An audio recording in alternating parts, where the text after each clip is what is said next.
Friend, I'm upset. And there is a time for us to be upset. Upset at idiocy. Upset at willful blindness.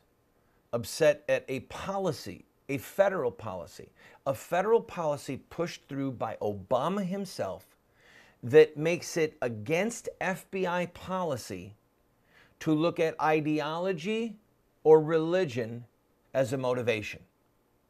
Now, before I go any further, just think how idiotic this is when you try and deconstruct what someone does.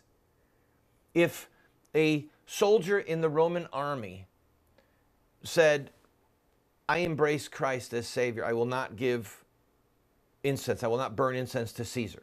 If a Christian soldier had done that, and then he was martyred, imagine FBI agents going to the scene saying, we're not allowed to use ideology and religion as a source of motivation.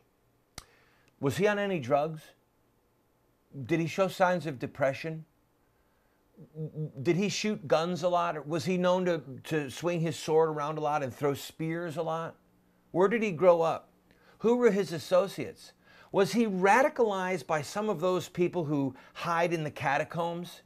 Not that we're going to say why they're hiding in the catacombs. Do you grasp how offensive, how disgusting it is? What our government is doing by sending 30 agents to Chattanooga to look for a motive. They're not looking for a motive. They're looking for a way to cover up the motive. I want to read to you from his blog. No, if you know what, first, let me read to you from the ABC News report. This is how idiotic we become.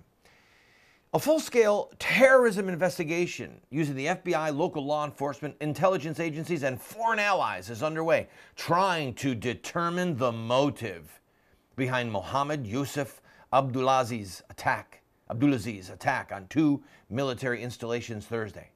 As of now, no clear motive has been established for the mass shooting. Although many senior U.S. officials are deeply suspicious of an ISIS connection, because Abdulaziz did precisely what ISIS has been calling on followers to do: attack the U.S. military and law enforcement. But Special FBI agent Ed Reinhold said today, at this time we have no indication that he was directed or inspired by anyone other than himself. Do you grasp how offensive this is? How disgusting it is? All right, trying to determine a motive. He said what he was doing and he said why he was doing it.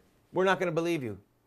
We're not going to believe you. We're going to spend tens of thousands, hundreds of thousands of dollars trying to prove that it wasn't because you said you were following Muhammad's example and the example of his companions, and because you were, and you quoted a hadith just before you murdered these people and were killed yourself. We're not going to listen to any of that.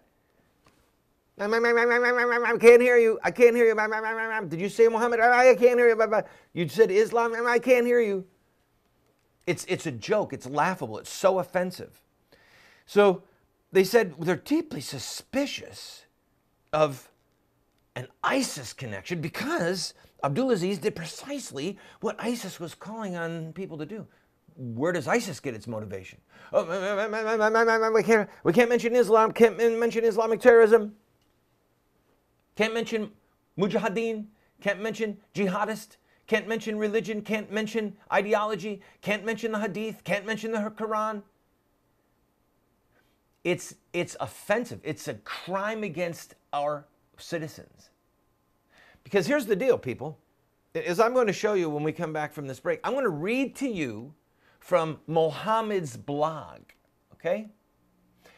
Now, I'll be honest with you. I'm upset. It's clear that I'm upset. I have a master's degree. All right, from a military school, the oldest private military college in America, Norwich University. My master's degree is in diplomacy and international terrorism. I have studied international terrorism for years. I am a scholar in international terrorism. I know what I'm talking about, unlike these fools at the FBI. But their foolishness is actually making us more endangered, not more safe.